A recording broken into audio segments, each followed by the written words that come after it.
you very much. Thank you for coming out to hear this little discussion. I've been talking about the Selkirk Treaty since 2011, and to be perfectly honest, I wasn't much of an expert when I began. It's one of those things about being a museum curator. You discover what you are about to learn when you get the assignment about the exhibit. And so right off the bat, I realized that it was just one of the pivotal historical moments in Manitoba history. And so ever since then, I've been trying to talk about it in different ways. I have been trying to discover the personalities, particularly the Indigenous personalities, behind the relationship, and to figure out how that relationship between Indigenous and non-Indigenous people has been framed by the Selkirk Treaty and by the people who were part of it. So I have been working with a historian named Anne Lindsay, who some of you may know, and I owe everything to her. She's really provided me with all kinds of just little bits of information, like here's this, did you know that? And she's working her way through different archives on different projects. She just sends me stuff. So what I'm presenting today is my work in progress, really. It's not definitive. I hope that there are people in the crowd who can tell me I'm wrong about certain things. That would be very helpful and save me a long explore. And but it's just what I'm trying to do is make it seem the whole thing more lively, more full of interesting people. And so, of course, the Selkirk Peguis Treaty, as we call it nowadays, was assigned. One of the signatories was Lord Selkirk.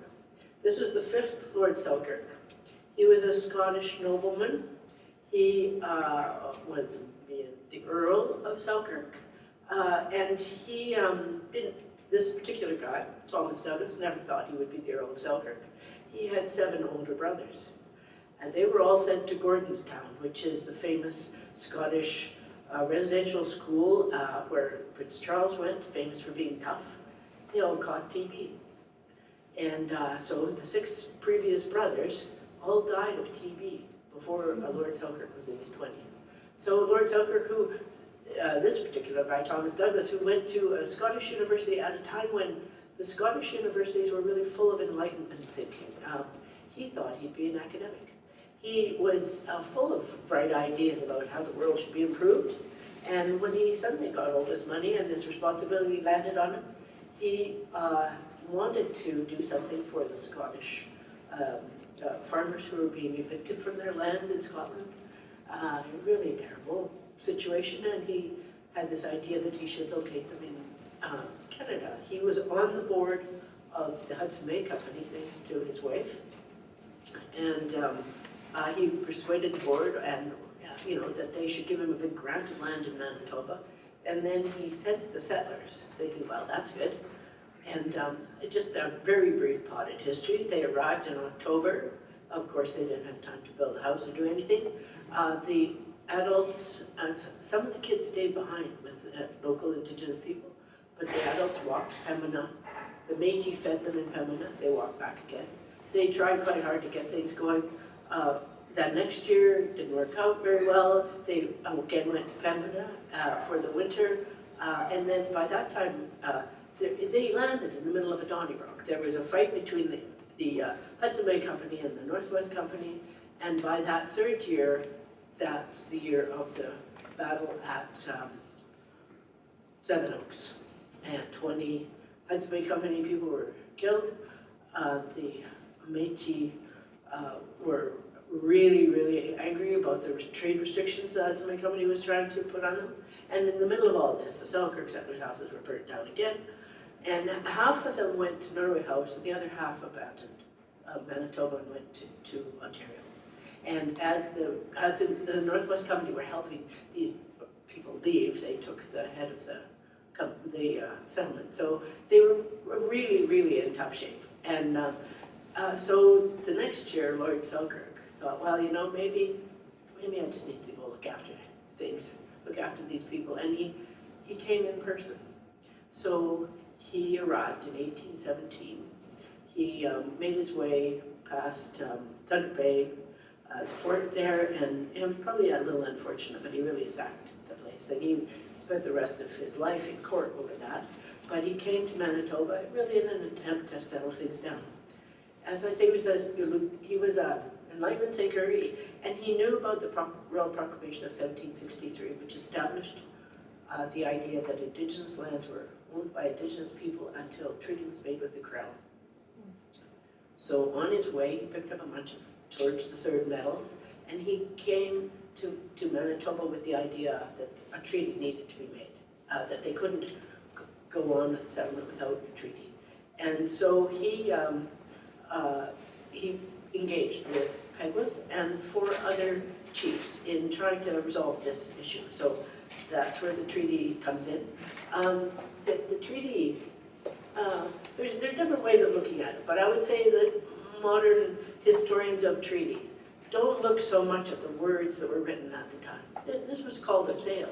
There was no way that Lord Selkirk was buying the edge of every river from here to the lake and all the way down to the middle of Minnesota. What he was establishing, although the words didn't exist for it at the time, but obviously the actions afterwards showed, was kind of a reserve for white people. If you're going to have a farm, you have it here. And you can see on the map there's a little blue line that follows the river all the way down to Red Lake, Minnesota, and all the way up the Assiniboine and all the way to the fort, to the mouth of the Red River. It's that 2-mile band along the rivers. There were already people who had farms in that area, but that was where if the settlers wanted to have a farm, they could have one. And that arrangement was policed by Peguis after the treaty was signed. There was an occasion when a fellow tried to build a house too far from the river, and Peguis's braves rode by and had a chat with him, and he moved his house. And then there was another occasion when one of the people who was building a shop in Winnipeg wanted to have their place a little bit farther from the river than the treaty allowed, and Peguis permitted. So during that 50-year period between the Peguis Treaty, the Peguis-Selkirk Treaty and Treaty 1, there was a degree of Indigenous engagement, not just in sort of the performance of the treaty, but actually the enforcement of it. As it got closer and closer to Confederation, and as more and more non-Indigenous people flooded into the area, it became more difficult for them to do that. Okay, so the parties to the treaty. There was Lord Selkirk, we now know. He died of TB about 3 years after the treaty was made. Anyway, why would he still have TBI? So Peguis was one of the main signers of the treaty. He became important. At the time, he was the junior chief of the signers of the treaty. The far more important guy was a fellow who was called Le Grand Oreille, Peguis, but his other name was Le Premier. And if there was a kind of a Ojibwe Chiefs Council, he would be the head of that council. And that was a sort of 3-generation arrangement. And so he was the one who was most profoundly respected. But he was also getting on in years. And so Peguis became the kind of Indigenous face of this Selkirk Treaty. And so, what face? We don't really know what Peguis looked like. We can be sure that he didn't look like this. This is a drawing by Peter Rindisbacher, who would have known Peguis. And it's possible that some of the way he's wearing his clothes might roughly approximate how he looked one day or another. But Peter Rindisbacher put the same face on every Indigenous person. They all look the same. Kind of long nose, you know. Anyway, so for sure he didn't look like that. So people have said after the, when we were starting to want to commemorate Peguis and so on, what people said in those days was that the son of Peguis, who looked most like him, was his son Long Jake. This is John Prince Long Jake, and he was a counselor, and there were many photographs taken of him. Eventually, paintings like the one here were produced that are meant to be Peguis, but based on what John Prince looked like, and so we know for sure that's not authentic. We do know that, well, we have some material things. Like this is a pipe that was purchased from Peguis's grandson, and it's said to be a pipe that belonged to Peguis. It would have been one of the sort of formal gift-giving types of pipes. We don't know if it ever had a stem, but it most certainly was never smoked. It's empty. It was always a pipe that was a part of a ceremonial, and the pipes were used as ambassadors. Pipes were used to convey messages along with letters and so on. It would have been that kind of pipe, but it has become very important at Peguis. I took it out to Peguis First Nation in 2012, I think, for the first time, and they had the most fabulous welcome home party for it. It was just wonderful band, the drum band and everything, and ever since then, if they ask for it to come and visit, the museum has been very willing to take it.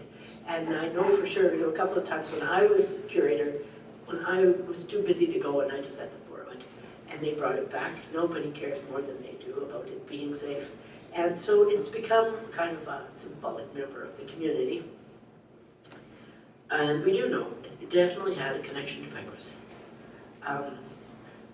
We know something about Peguis's family. He had a brother who came, it seems that Peguis's community came up from Minnesota, roughly around in the early 1800s or late 1700s.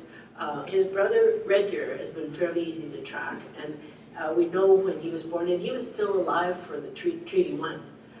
He would have been a good bit younger than Peguis.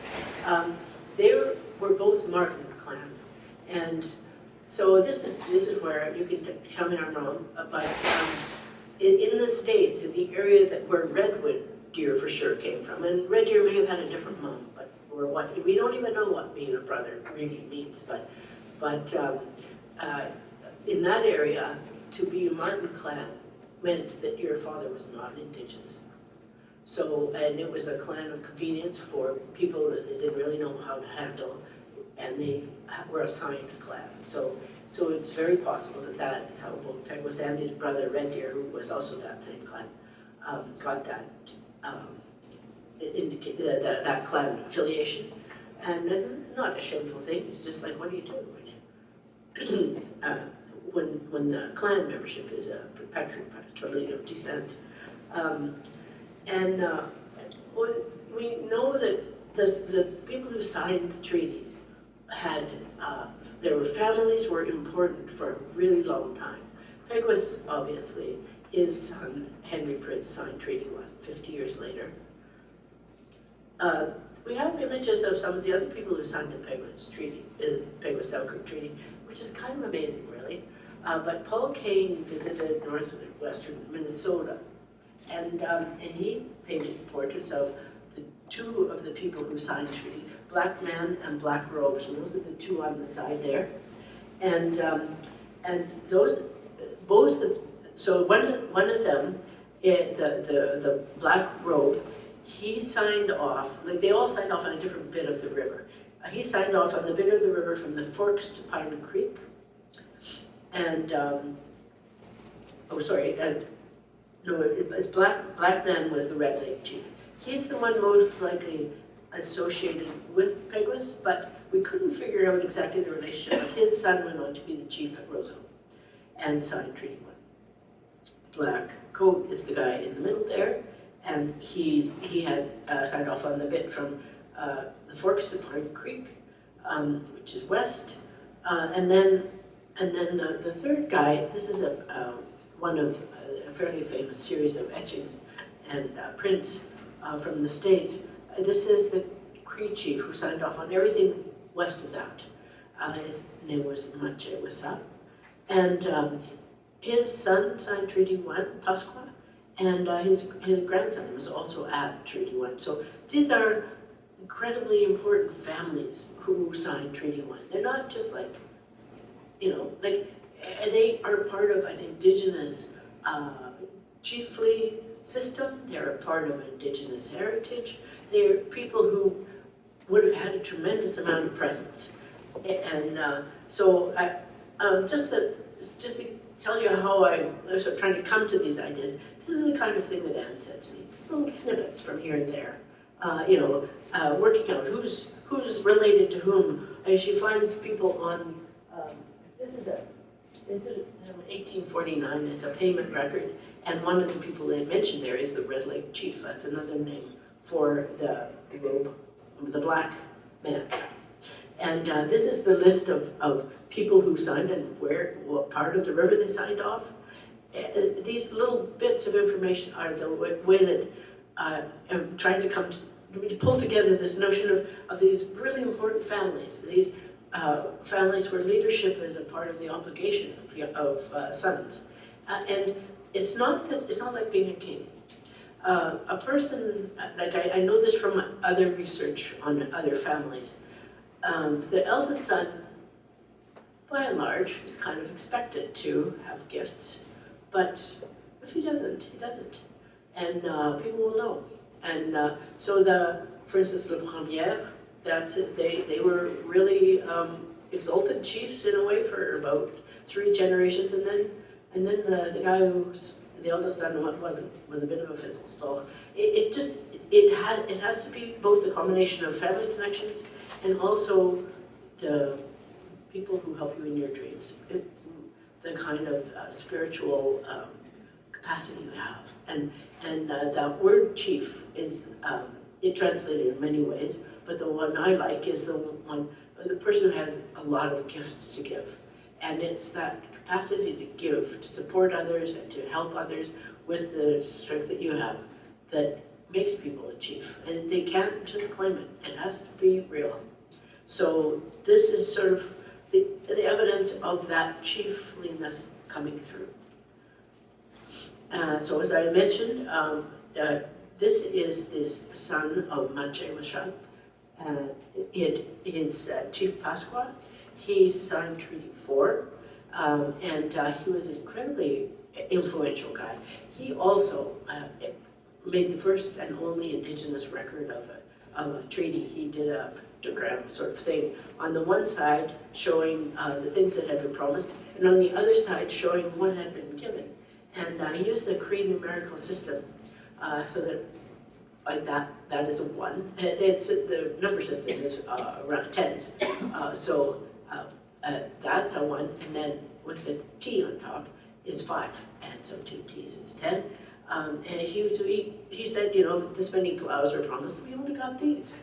It's a marvelous document that was just discovered in about 10 years ago. It was at an auction in England, and it had been written by a Pasqua and given to an Englishman on the idea that Englishmen would know the Queen and he would give it to the Queen. He put it on his wall for 200 years. And it just finally turned up at auction. So the Pasqua band have bought it and they're now interpreting it. But so he's an amazing guy. And then his nephew is sitting down there. His name is Louis Osup. And he's sitting beside the gambler. Both of those two guys were spokesmen at the Treaty 4 negotiations. And spokesmen need to be thought about more because at Treaty 4 particularly, the role of the spokesmen that's an official job within the sort of structure of the chiefs, and was a very important role. And both of these guys eventually became chiefs of reserves. But at this moment, they were there as spokesmen. And they were there as spokesmen because Treaty 4 was a kind of ham-handed operation. Alexander Morris invited the chiefs to come and make treaty at Fort Capel, a Hudson Company post. And Pasqua and these two spokesmen were wanting to make the point that they were still unhappy that the Hudson Bay Company got 300,000 pounds for their land and they got nothing. And they initially refused to attend in person, and they only sent their spokesman. Now their spokesman, that would have been the obvious thing to do, because if you're trying to make treaties, you should come to the people that you wish to make treaty with. You should make yourself vulnerable. Instead, Morris set himself up at a fort and asked the chiefs to come, and they did. They're not going to go. in person and dignify all this. So they sent spokesmen. Anyway, the battle back and forth around both whether the chiefs would really come and whether the spokesman speaking on their behalf would be listened to, played out. Treaty 4 is the only treaty where no ceremony happened at the beginning and no ceremony happened at the end. Anyway, it was last year's treaty, very important, and most of it was signed at Fort Capel, and it's just kind of a little addendum. It looks so insignificant when you look at the paper. And then the treaty commissioners traveled up to Fort Ellis and treated with Wew'suwet'en and one other chief. That was because, although the Prairie Chiefs, the Saskatchewan Chiefs, eventually mostly did go to Treaty 4 to sign up, the folks in Manitoba did not. They said, spokesman, the spokesman spoke on their behalf. You want me to sign that treaty, you come to me. And that's why the Manitoba part of the Treaty 4 was signed at Fort Ellis. And I had a great opportunity to talk about that treaty at Fort Ellis with Joe Cote on the anniversary of the treaty. And it was just so interesting that really nobody had really ever thought, why? Why was it here? And of course it's because Wew'suwet'en was not pandering to the treaty commissioners. They learned a lot from that, and I don't believe they made that mistake again, but it's just part of the power of the chiefs to make things, to turn things to their advantage, but also all of the little symbols of chiefly leadership and responsibility that were made and missed. You just think, man, if somebody was paying attention to all that, it would have been so different. Anyway, so back to what did Chief Peguis look like? This became a problem for me because I was asked to be on the jury to develop a sculpture for the legislative grounds. It's a little place right by the way you go in there that is empty, and so the province has said sculpture of Chief Peguis could go there, and we awarded the contract to make the sculpture to Wayne Stranger, a Peguis First Nation, who has an art foundry at Peguis. It is an amazing thing to see. Anyway, the question remains, what did Peguis look like? So again, I worked with Anne Lindsay because there was a book written by a lady named Elsie Mackay in 1959 that had a photograph of a sculpture that had the possibility of being the only image of Peguis made in his lifetime. And so Anne, being Anne, just kept poking away at this. And this photograph, it shows you here the difference between, and it's kind of a grainy photograph, how he did really look quite a lot like his son, John Prince, if this is the real thing. So working out the story, it took some time. Anyway, there's some interesting details in it. There's in the neck, there's evidence of a bead choker. And also, he's got an earring. Now that gets mentioned in other things as well. He's also wearing a medal, and this is the medal that he would be wearing. This, when I first wrote the copy at the museum, pardon me, I thought was the original medal that Lord Selkirk gave to Peguis the day that the Peguis Treaty was signed.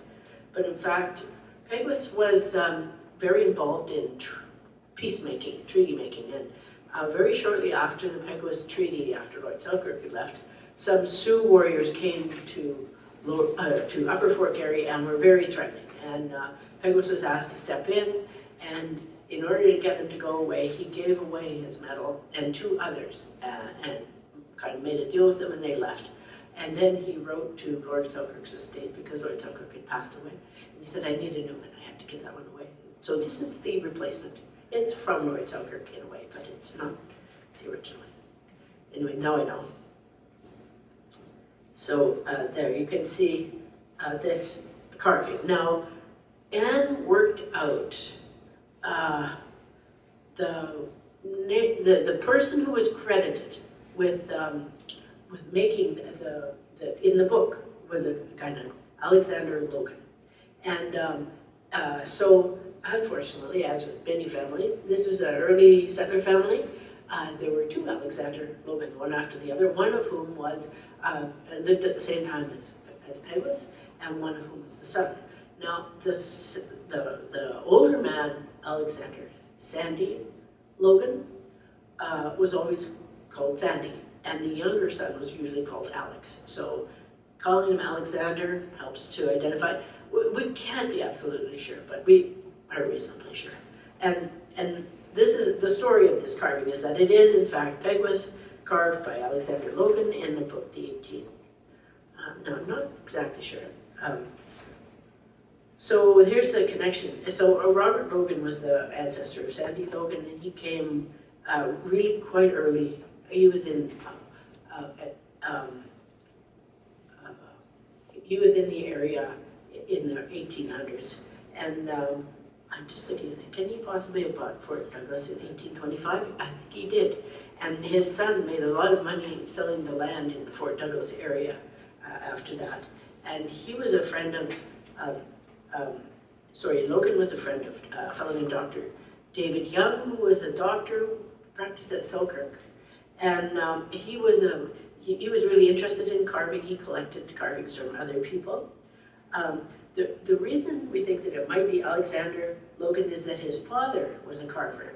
There is a mention in this amazing little book about the women of Red River that shows that Robert Logan carved spindles for women who were doing spinning in the Red River settlement. So somebody had a knife out, and so it's possible that this Sandy Logan took that up from his dad, and he carved this rather well done painting. Anyway, and then so the Logans and the Young family, then in the next generation they were business partners, and after that the Logan papers wound up in the Young family collection and eventually get donated to the archives of Manitoba, and so that carving may have moved, like the papers, from the Logan family to the Young family. Anyway, Anne and I have been looking for this carving for 5 years. And every once in a while we get a little hint. I was told that the church at St. Peter's Dynavore had a carving that might be Peguis. It was the most awful carving.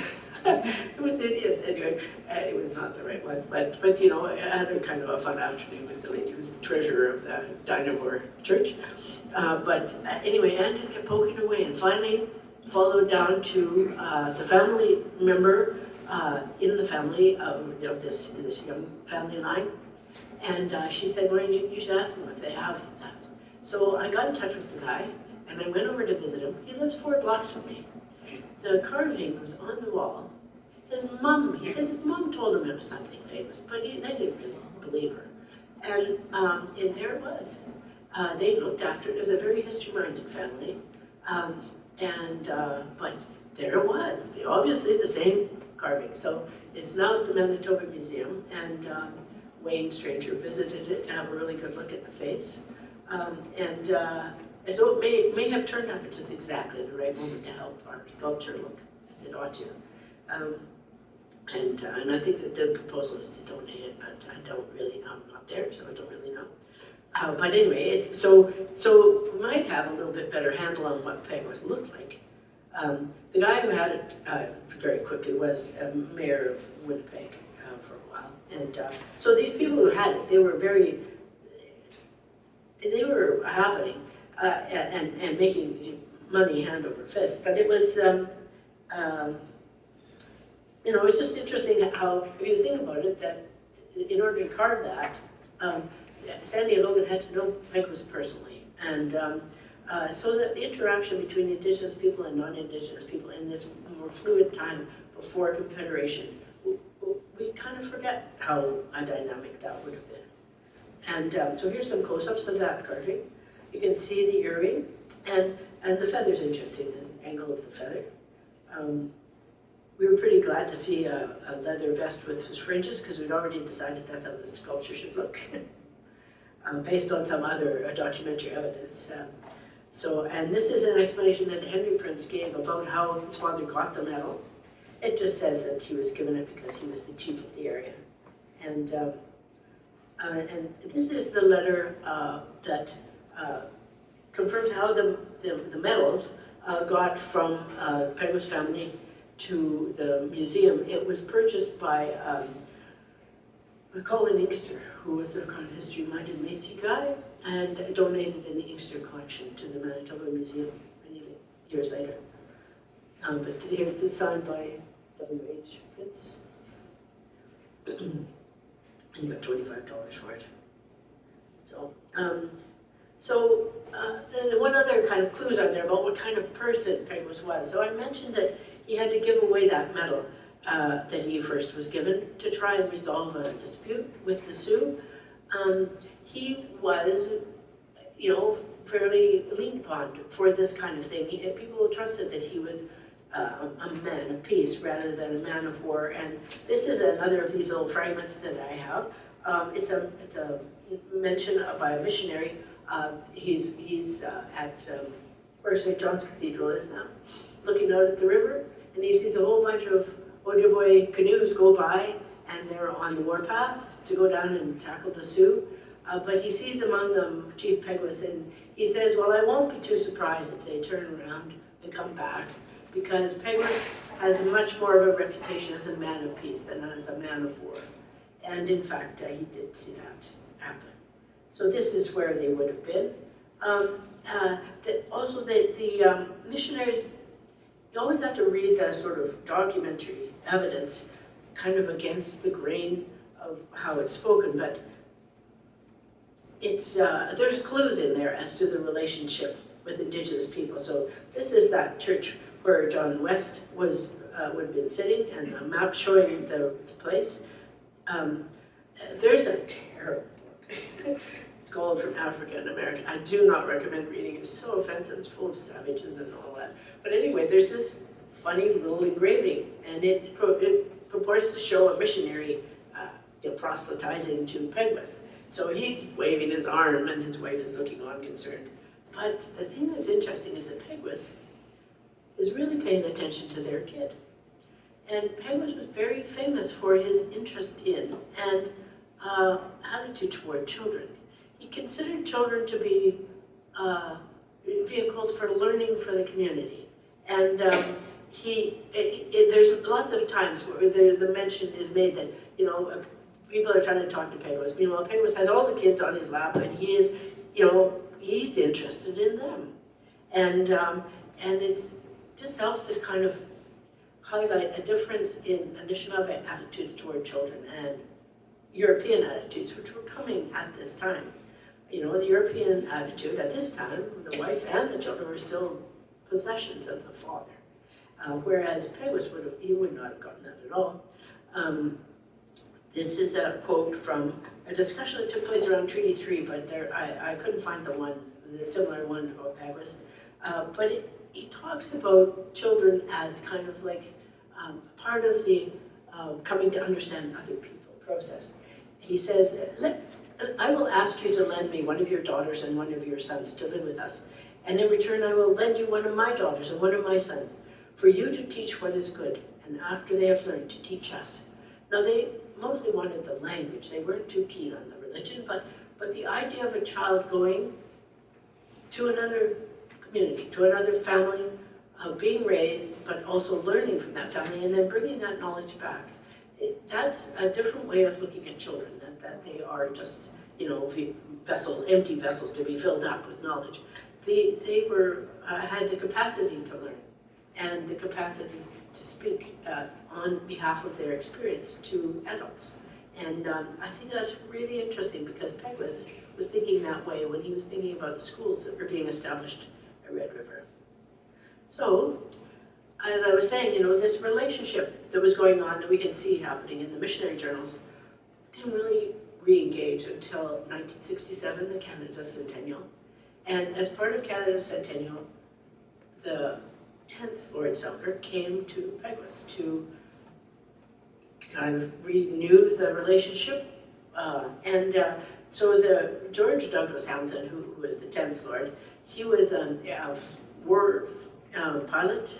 He was a commander in the Second World War, and he he was coming back from being the governor of Singapore, and when he stopped by, he's a really tall guy, he was 6'4", and in this picture, you can see him with Chief Eddie Thompson, who was the chief at the time, and so Lord Selkirk came. I mean, who knows what he thought, but he put the headdress on, and he participated for a whole day in ceremonies and more dances, powwow things. And to us now, this looks like perfectly normal. But just think about it. 1967 is 7 years after Indigenous people got the vote. It's about 10 years after people, the laws against dancing, against giveaway dances and all, were finally lifted. And people could dance without fear of being prosecuted. People in the Peguis area, Jackhead, people had died when they were committed suicide in jail when they were accused of dancing off the reserve. And it was a serious thing. So the fact that they could come up with this performance is really remarkable. And it is, at least in part, due to Dorothy Cochran, this lady here. She married Walter Cochran from Peguis, but she was from a reserve in Ontario, or northern Quebec, somewhere in there. And her reserve, people used to have Indian days, and they would make crafts, and they would go and sell stuff, and they had outfits. So when Lord Selkirk was coming, Dorothy said to them, "What's wrong with you guys? You don't have outfits, and you don't dance." So she got them going. And she and the wife of the chief ordered a bunch of hides, and they made all the clothing you see here. Her dress, her husband's jacket, all of these things were made for the arrival of Lord Selkirk, really to, like, put on a show and make a big deal of it, and to show their Indigenous pride. And so they gave things. You can see here, here's Lord Selkirk. This is his wife, Wendy. She was also a fighter jet pilot. She's standing slightly sideways because she crashed a plane in the middle of the African desert, broke her hip, and wrote a rescue note in red lipstick on a piece of paper. "Spot of trouble, please rescue Wendy." Her real name was Audrey, but they called her Wendy because she always wanted to fly. Anyway, gave it to a passing Maasai warrior, and she was indeed rescued. So she's part of the family lore too, but they're, so they're kind of a big deal, but it's even more of a big deal that the people at Peguis put on this performance. They began to dance. They got tapes from one of the Saskatchewan reserves and tried to figure out how to dance. They brought somebody in to teach them, and this was the beginning. Walter Cochran and his wife eventually bought a van, and they used to go around and teach powwow dancing. And I know this because in 1970 I was working at Brokenhead, and that van came to Brokenhead, and all the kids I was working with learned how to powwow dance from them. It was like, people don't really realize that when you go to a powwow now, it just seems like such a fantastic thing, but it seems like it's gone on forever. Some ways secretly it has, but there was a moment in the 1970s and the late 60s when people were really actively reconstructing their cultural identity, and it was the visit of Lord Selkirk that got that going at Peguis. Just a few more pictures. And so you see the headdress and everything. So Lord Selkirk took all that stuff off to Scotland, and this was the James Douglas Hamilton, who came 50 years later again to celebrate the 200th anniversary of the Peguis-Selkirk Treaty. He was a very nice guy. He was the Earl of Selkirk until he stepped aside. He wanted to be a politician. He set aside his Lord Selkirk hat and was a cabinet minister for the Conservatives for a while. And eventually he was given a new Lord Selkirk title for his lifetime. But his son has now inherited the earldom again. Anyway, this Lord Selkirk was still living in the house that his uncle had lived in. It's in North Berwick in Scotland. And I went to visit because Lord Selkirk, when he was here for the celebrating of the settlers, he had this idea that he would like to return that beautiful collection that was given to his uncle to Peguis. So anyway, so I was deputized to go visit him, and honestly, it's the most beautiful place. Anyway, so in their dining room, or I think it was more like a sort of parlor thing, there was this incredible collection all packed up in boxes, and the question was how to get it to Canada. And I can't tell you how relieved I was to discover that when Dorothy Cochrane made this headdress, these are not real golden eagle feathers. These are turkey feathers trimmed and dipped in ink. Because if they'd been golden eagle feathers, we'd still be doing CITES forms in 20 years later. So anyway, it turned out there was nothing really super valuable, but it did cost a packet to get it here. The museum paid for that. So these are the things that were in the collection. It's a super interesting little pipe. I was so confused, like, what the heck could this be? Some kind of like, Calumet thing, but it turns out I finally ferreted around in the museum collections and found a pipe that was from the same craft store. There's one on Logan. Anyway, the guy at that craft store used to sell these pipes, so they had given him a little brass pipe. And the thing that's different is that the bowl has been lost from the Lord Selkirk pipe, whereas the one at the museum still has it. So actually, while we had it on display at the museum, I stole the bowl from the other one. And you can see that he had his bowl on it. If you look at that picture there, you can see the bowl is still there. So I even tried to find one. I just couldn't find one the right size. But anyway, so this collection of very, very nice stuff. We packed it all up. And this fancy art shipper people, Constantine, took very good care of it, flew it over to Canada, and it came on, there's a sked that crosses Canada called Pack Art. Once a month, the art is shipped. Anyway, it was on the Pack Art sked, and it came. And we had an exhibit at the museum for about 2 years while we figured out what to do, but the whole idea was that it should go to Peguis. And so, 2017, Lord Selkirk came back again, and on this occasion he officially gave the collection to the community. And it was just such a great event. It was super fun, and then so that was 2017. So then got busy.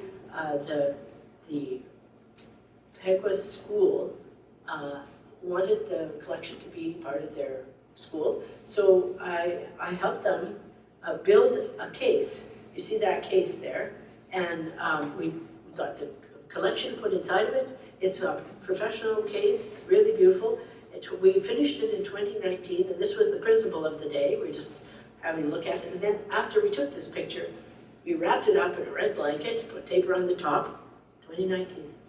We finally opened that case in the school a month ago, 23rd of May this year. And it had been there, nobody even moved the blanket. They were like, it was COVID and everything else had happened, and they just didn't. So they had made it really great. They had a giant Peguis flag covering the thing, and they swooped it off. Terrific. And there were about 50 elders there, and people were really confused about what the collection was because it had been there so long and then had not been explained to them. And anyway, they now realize that this is really a monument to the long-term relationship that the Peguis people and Lord Selkirk have had. And when this collection was returned, the Peguis band re-gifted Lord Selkirk another hat and another vest, so another 50 years from now they could do it again. But they're very proud of this case now, and it looks terrific in the school. It looks really beautiful. And the thing that has happened is that they've realized that they were talking about, like, should we repatriate things? Well, they can already borrow the pipe whenever they want, and it's difficult because it's, small things worth a lot of money are really hard to look after. And so they're happy to borrow that sort of stuff.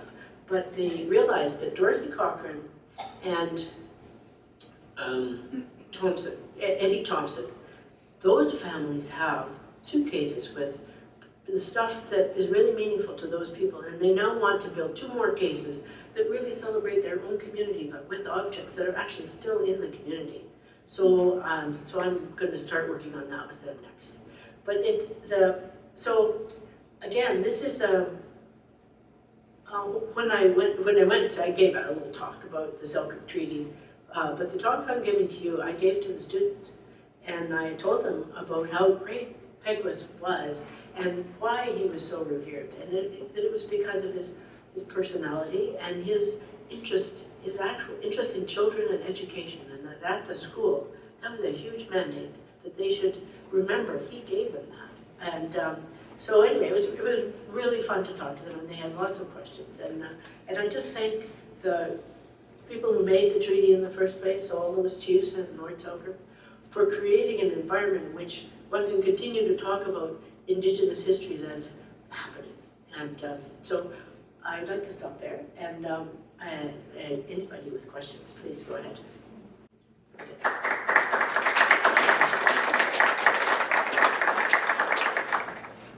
Yes, thank you. Was there something about an annual payment of tobacco that was part of the treaty agreement? Can you talk about that and how long that payment continued? I don't think it ever happened. I mean, I don't know if somebody could correct me. I never really was interested in that. I'm sorry, but I know that by year 3 it wasn't happening. It was a bale of tobacco, and I don't know that they ever did give it. It was a huge amount that was promised. So it's one of the things that people say. Well, they never did pay up, and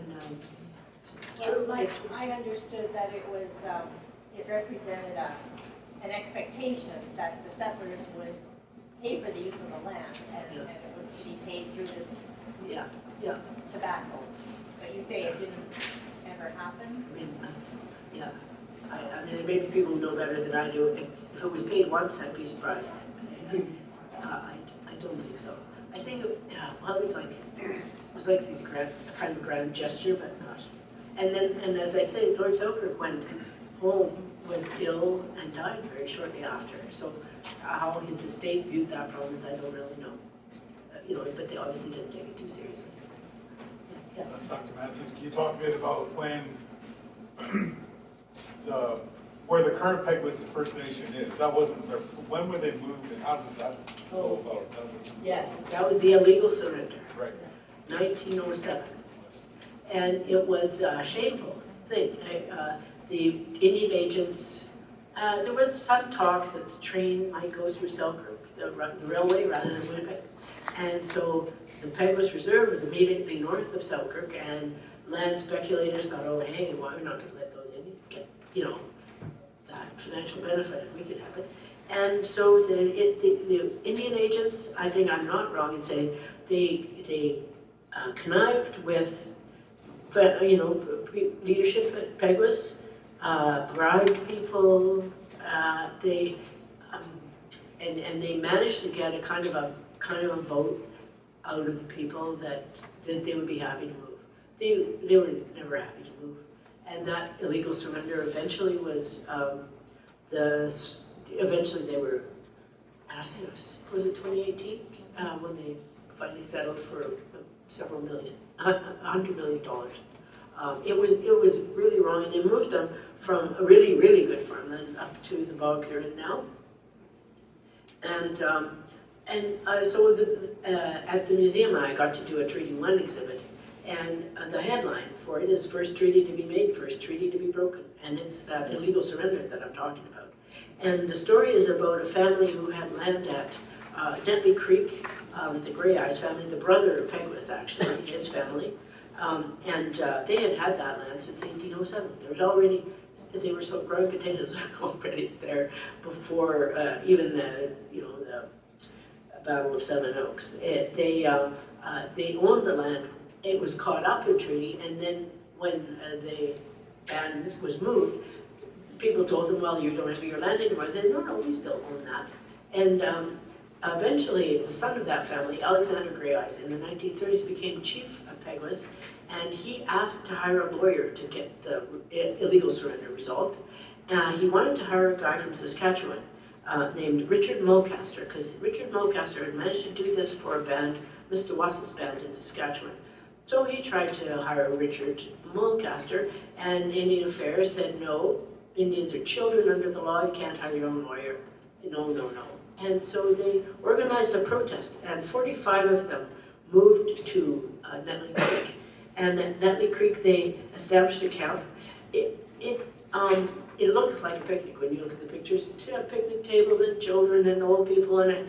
But it was 15 men went to jail over that. It was a very serious protest, but those people never moved back. They live at Petersfield, 50 yards down the road, to this day, or in Selkirk now. So the resistance to the illegal surrender is a part of the story of Peguis First Nation. They got money for it in the end, but they also have this very long history of fighting back, which I admire. Is that what you were wondering?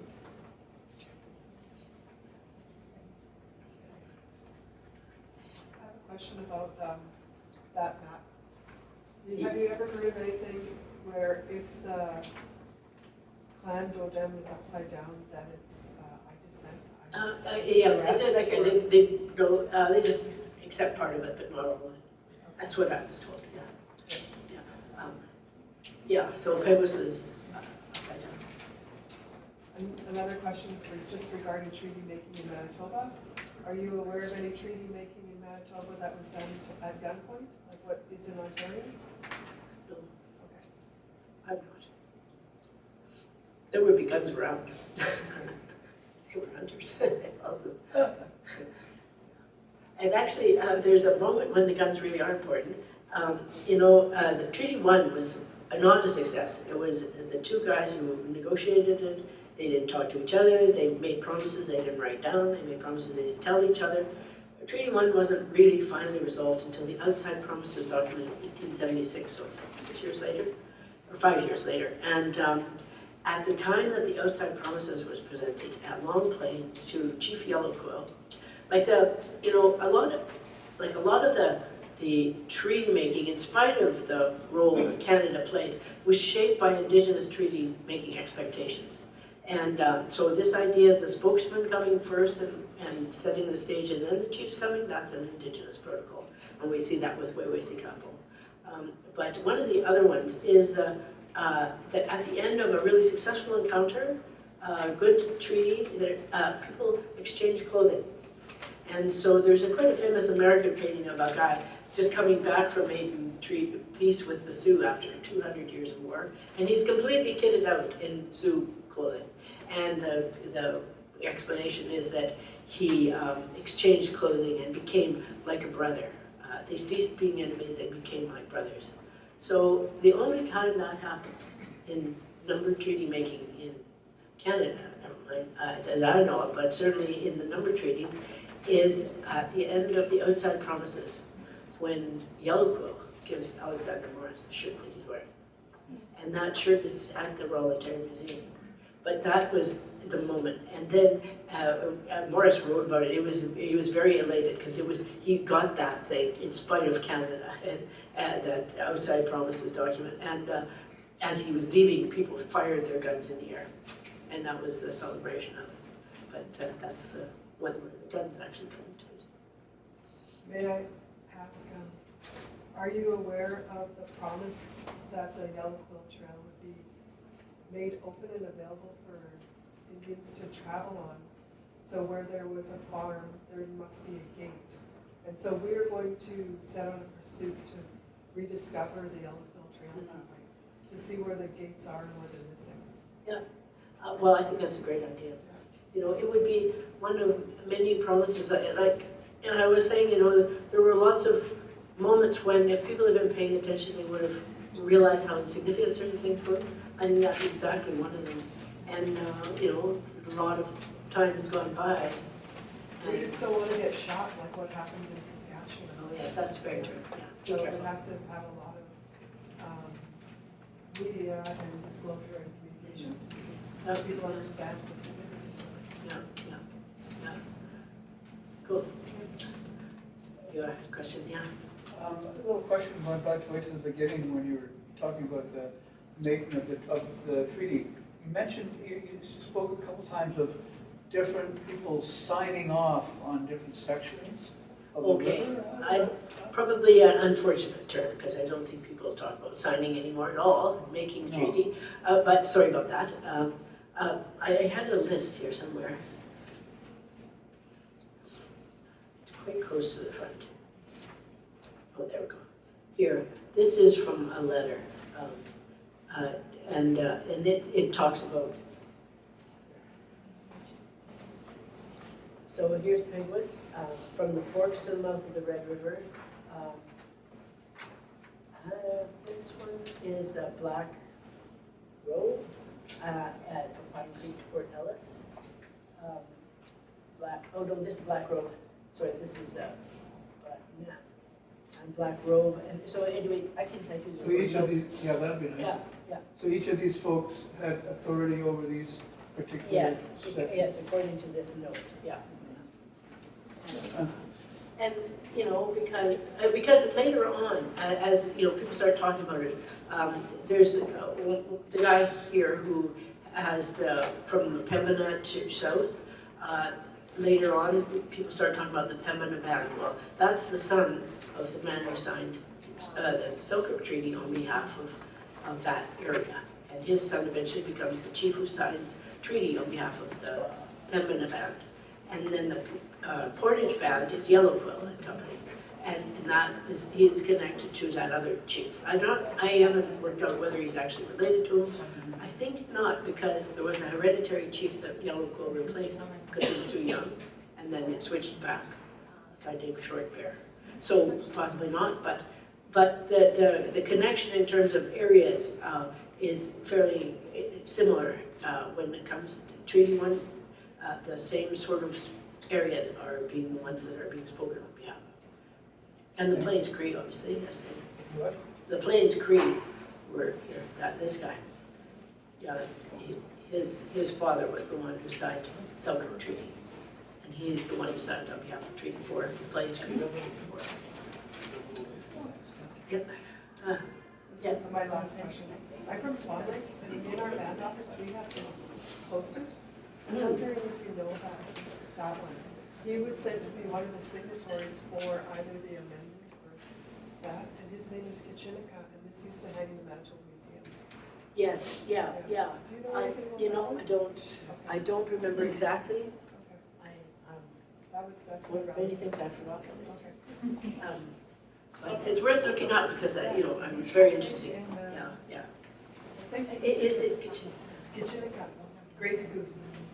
Oh, yes, yeah. I've had people claim they were related to him. I do know that, yes. What can you tell me about the Iron Alliance? I can't tell you anything, I'm sorry. I honestly can't, I'm sorry. Can you tell me something? Well, from whatever little information I have, before the signing of the Selkirk Peguis Treaty in 1817, there were a number of tribes that sort of worked together as an alliance, and that included the Cree, the Ojibwe, Lakota, I guess we called them Assiniboine then, and I think there's some degree that the Metis people, and that alliance was formed for their own protection because of the raids of the Dakota people coming north up the Old Road River, the Red River, and that was for their mutual protection. So they tried to do things, I guess, as a team, including each other. And when the Selkirk Treaty was signed, they wanted to know who signed it, who did they represent, and did they have any authority to sign on behalf of who they claimed to be. And obviously, the Métis did not sign. Lord Selkirk did not recognize them as indigenous, and he said their their authority came from the king or the queen of England, and that's how he described them. That's the information I have. Yeah, now that you mention it, I haven't heard of it, and it kind of maps over those families I was talking about who were part of the sighting, but there may have been others, obviously. Just can't know, who was left out, for what reason either. But thank you, yes, that's really helpful.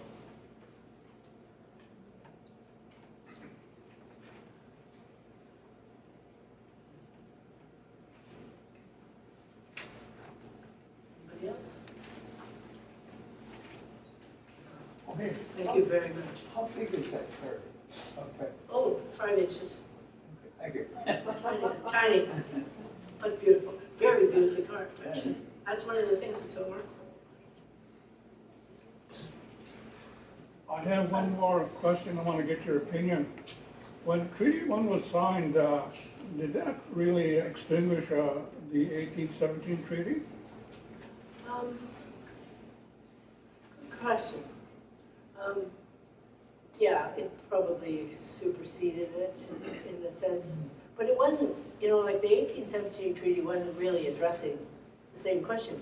Like I said, it was a reserve for white people, whereas the number treaty was a whole different land grab, really, by Canada. That was an attempt to get control of far more land. And so I don't think they would have felt that they were being guided by the Selkirk Treaty in any way. Because Treaty 1 makes no reference to the 1817 treaty. So there's nothing written that saying that the 1817 treaty is gone. So if you look at the flip side, it's still there. Or I suppose. Yeah. It's certainly, relationally, it's still there in a kind of a positive sense that Lord Selkirk continued to feel very strong connection with Peguis, and the reverse is also true. But yeah, in terms of, I guess one of the problems is that the difference between treaties as a kind of a legal statement about property rights and treaties as a statement about community relationships. And I think that I guess when I began to do this work and work with the Treaty Commission's Council of Elders, I wanted to know why they wanted us to talk about treaties. Because many people say, well, the treaties didn't work out very well for you, did they? And they said, no. The treaties were the last respectful moment in the relationship with Canada. And they said at the time, they said, if they can do it once, we can do it again. We want that respectful relationship, and we want modeled on the way that people were treating us as nation to nation at the time of treaty making. Many bad things have happened in the interval, but if we can do it once, we can do it again.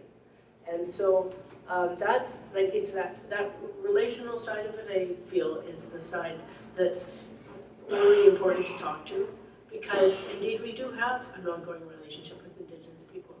And we should have way more respect and understanding of the histories that has created. And, so yes, the lawyers can tell you about the property side of it. I can't.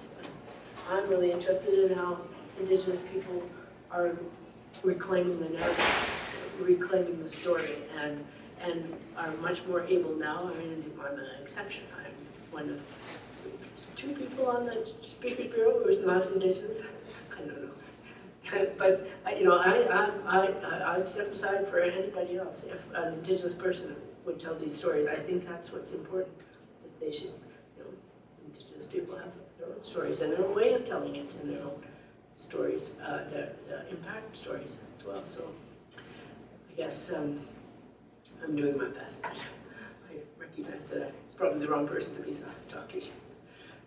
No, 'cause it's We're an all treaty relationship. people. Oh, thank you. Yeah. True, yes. one other question. It seems to me that you know a bit about Peguis, or at least the history of him. And I've heard different versions of what Peguis means. Like the translation of Peguis, what does it mean? Yeah. You look at Eddie or Albert Thompson's book, he has one meaning, little chip. And if you look at other books, and they have different meanings. Yeah. If you look at John Tanner's book, he knew Peguis. He also, well, John Tanner wasn't indigenous, but he was adopted into the family by a Odawa woman from out east, and her husband lived in the Red River area, Peguis area. But in his book, he said Peguis meant destroyer of beaver dams. I guess that's a way of trapping. Yeah. So there's two versions. You never know whether people are talking about a translation different or whether they're talking about the different names that people have over time. Because when you're trying to do the history like a traditional way, you're tracking this person, or you say, oh damn, he's got two names, and he's, and who is this person? Or they have the same name for generation after generation as an official name, but will probably be called a nickname. I have Indigenous friends whose nickname is not the same as their name that they're known by, and so it's very hard to sort out what we're talking about. And Peguis, that little chip, that's probably, if you really just looked at the word, but was that what Peguis was called every day? I don't know. It could have been called lots of things. And you might have, the other thing is that in those old days, your real name, you never told anybody that. And people, when they talked about one another, they tended to use a relational term, my sister, my brother, whatever, because to say your name to your face was rude. And so there's another whole layer of naming that is completely obscure historically, because it doesn't get said. If you know somebody's real name, you could have power with them. They're not going to let that happen. So they would have had that, really. And I think that also makes it extremely hard to know what people's names were. Is that?